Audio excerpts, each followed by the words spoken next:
Hi, Shakti here. Welcome to my channel. Today I want to explore with you the most fundamental spiritual doctrine, know thyself, or what Sri Ramana Maharishi says, who are you?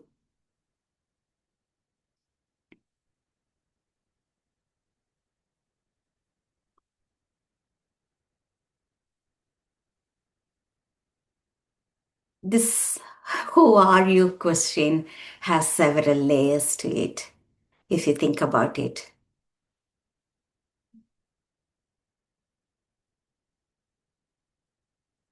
At the surface level, it could probably mean who you are as an individual, a person, and all the roles that you play, and the different persona, the professional persona that you wear.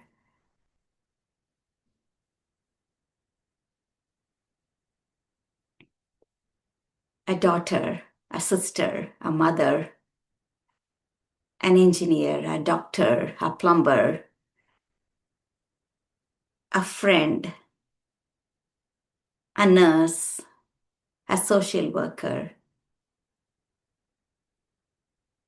a grandmother, a granddaughter, uncle, aunt, all the relational and professional persona that you take. But it doesn't end there, it's just the beginning.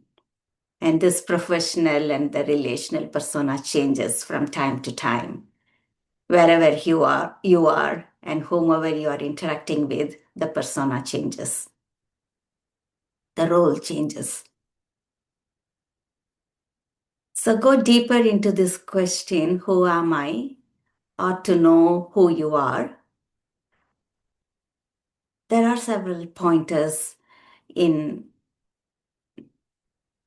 Vedanta which guided me in my evolution. So I'm quoting that. Maybe, probably there are pointers in several other scriptures as well. So in Vedanta, it says that there are 5 sheets, kosha, that covers the inner true essence of who we are.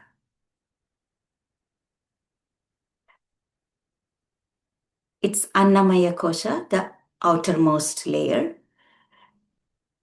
The second is Pranamaya Kosha. Third is Manomaya Kosha. Fourth, Anandamaya Kosha. Sorry, fourth is Vijnanamaya Kosha. And the fifth is Anandamaya Kosha. Kosha is sheath, if you can loosely translate. So the inner essence that's not movable, that's not affected by any movement, is the true essence. It's who you are in your deep sleep. You know nothing, you feel nothing, you hear nothing, you dream nothing, you sense nothing in the deep, deep sleep. Who are you? That's the innermost essence of you to experience in the physical plane. Ramana Maharishi says to bring the deep sleep state to the waking state. That is the path of self-realization and living being, living realized being. I'll touch upon it in another discussion. Now, going back to the sheets. The Annamaya Kosha is the external form. As I said earlier, the form of who you are and the roles and the persona that you take is the Annamaya Kosha. And then the second is Pranamaya Kosha, your internal life energy. How the energy flows through your body and how it is distorted or imbalanced, whether it's harmonious or not, those kind of knowing of yourself is the second layer, Pranamaya Kosha. And the third is Manomaya Kosha. This is what I want to talk about in this discussion. I'll come to that in a minute. Before that, let me briefly touch upon the next two layers. Vijnanamaya Kosha is the layer of your intellect. Not intelligence, intellect. It's your ability to discern, to discriminate, and use your faculty of intellect. And the last layer is the Anandamaya Kosha. And Vedanta says, even the Ananda, the bliss, the ecstasy people say they experience in the highest spiritual state, is a transient one. It's something that comes and goes. So that is also not who you are. That also is not permanent, and that's not who you are. So these are the different layers that cover the inner stillness, the silence, the calm, peaceful state, which is the true essence of every sentient and non-sentient being. Going back to Manomaya Kosha, loosely I'm going to say it's the mind. I mean, it's not that I say it, that's how it is interpreted it. That's how it is interpreted. But in Sanskrit, manas manas is one part of the functioning faculty, antakarana. Manas, Chitta, Buddhi, and Ahankara. So Antahkarana, the functioning faculty, has four elements to it. Manas is the processing mind, the everyday conscious mind. Chitta is the memory, the unconscious, subconscious, and the stored memory, part of your faculty. And Buddhi is the intellect, the higher discerning faculty. And Antakarana is the doer, the one who does everything, and one who thinks he or she is doing something, the doership. So, we have to be a little bit careful what we define as manas, manam in my language, or the mind in English. For our discussion, let me use the English word mind, and let me think of mind as two components: thoughts and feelings, thoughts and emotions. Even though you feel the feeling in your body, the thought of the feeling arises in the mind. So I group mind, I group thought and feeling as mind. It's again not set in concrete. You can interpret it or see it in different ways. And from time to time also, sometimes we associate feelings to the body, and we talk about somatically healing. So we do associate feelings to the body as well. But we need to be able to differentiate and distinguish what is a thought and what is a feeling. Most of the time, when you are asked to speak about your feelings, people generally talk about their thoughts. And in some aspects, the thoughts and feelings merge, and somehow it's kind of a blurred understanding. So that differentiation is what I want to talk about today. So what do I mean by thought? And how do I understand when an idea arises, whether it is a thought or a feeling? A thought, this is what my teacher taught me, so the credit goes to my teacher.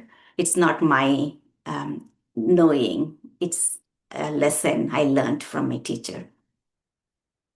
A thought is something that changes from time to time. place to place, or person to person. Let me unpack it.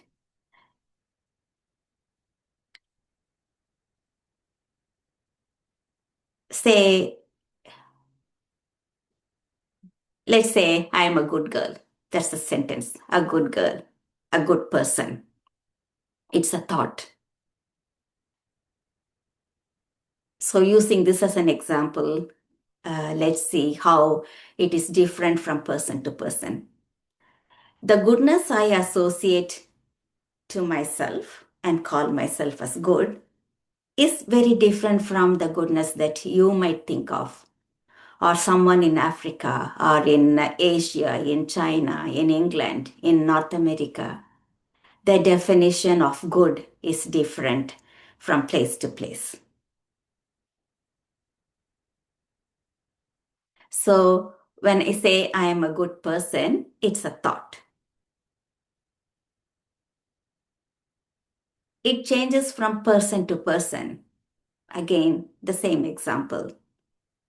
When I say I'm a good person, it's different from what my mother might think as a good person, or what, you might think, or someone else in another part of the world might think. It changes from place to place and from person to person. And then does it change from time to time? Whatever is good, whatever is conceived as good 100 years ago, 1,000 years ago, is not the same thing as what we call as good today. It's different. So from time to time, place to place, person to person, the word good changes. So that's a thought.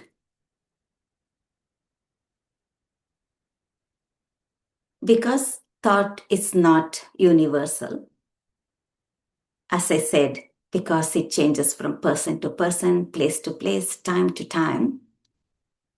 If you are controlled by a thought, if your behavior or thinking or your attitude, your understanding is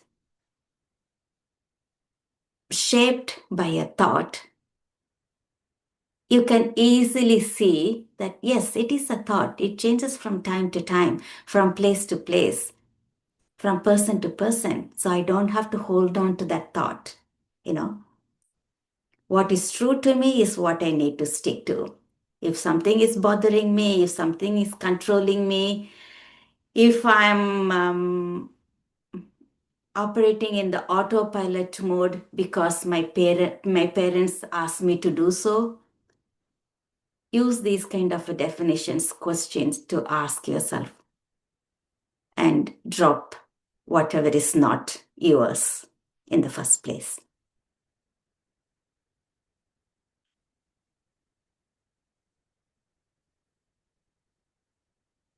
Another big word in my understanding and evolution that I had to struggle hard to come out of, to break free of, is the word duty. Duty is a thought. The idea of duty is a thought. Again, use the 3 checkpoints. Does it change from time to time? Yes, it does. 100 years ago, what was called as a duty of a person is not the same as today. Even 10 years ago, whatever you thought was your duty is not your duty now. So it changes from time to time. It changes from place to place. The duty of a woman, a man, a boy, girl, father, mother is different from different part of the world, There are some universal common denominators, but I'm not questioning that. I am questioning the parts that are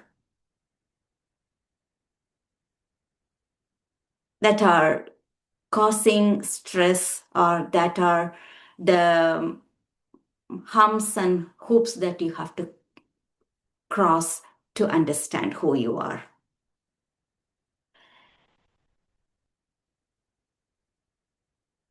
It changes from place to place and person to person. Even, say, among all women, say all Indians or all Australians, Americans, the duty of a mother, the understanding of the duty of the role mother is slightly different.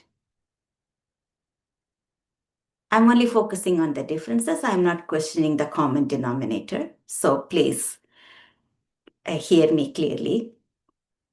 So this is a thought. If you're troubled by a thought, if someone says, oh, it's your duty to do such and such a thing, but that creates an internal friction. It creates some kind of, gut wrenching, heart wrenching feeling. It makes you cringe. Your stomach turn, your stomach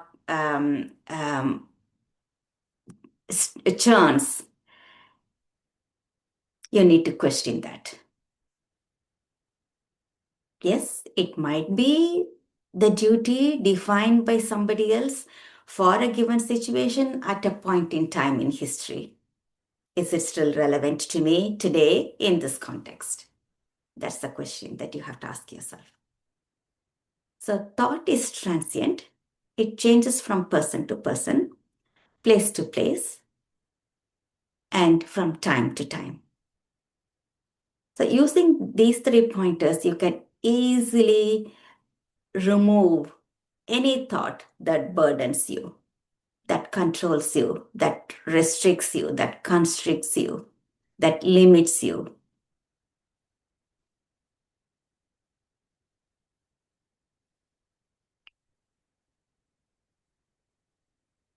The next idea, feeling.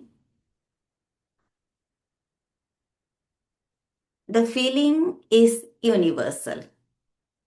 It's the same everywhere, all over the world, during every single period in history, from history to now, and in all places, all around the world.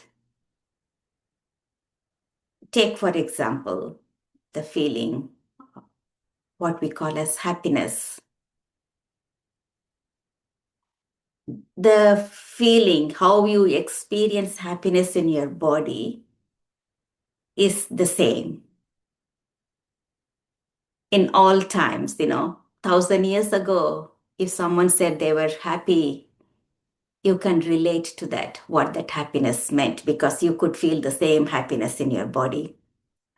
If someone in South America says they are happy, you can relate to that.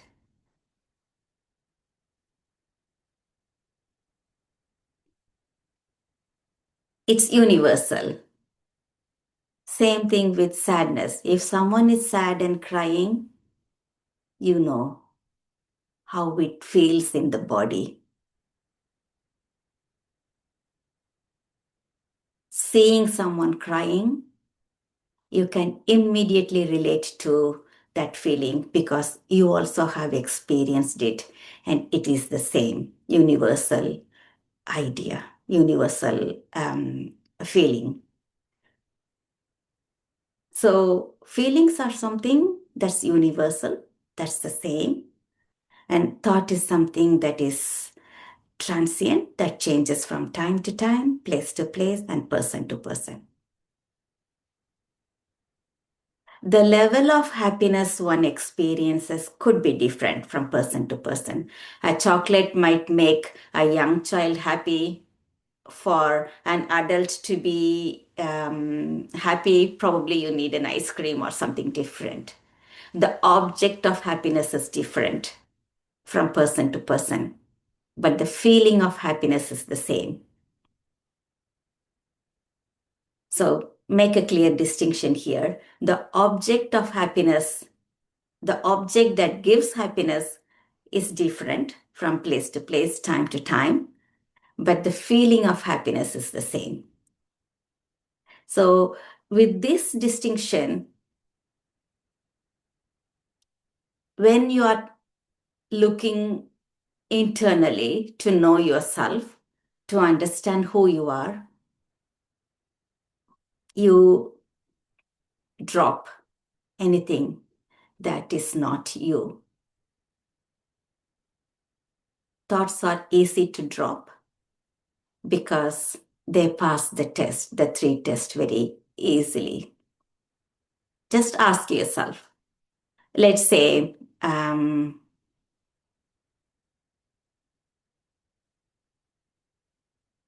let's say you have this belief that you don't deserve something in your life. You don't deserve good life. And in psychotherapy, in my practice, I see clients having this is one of the most common core belief that operates in most humans. And if you look into that little bit deeper, you can easily trace the origin of the belief. Your parents might have told you. Some adult might have told you when you were young. That might have got imprinted in your psyche so deeply. Then you look life from the undeserving place. So you don't deserve something is a thought given to you by somebody else. You can drop it instantly. It's not your truth. It's not your reality. I will explore with few different examples in my some other time in another videos. But the core message I want to leave in this transmission is the distinction between a thought and a feeling.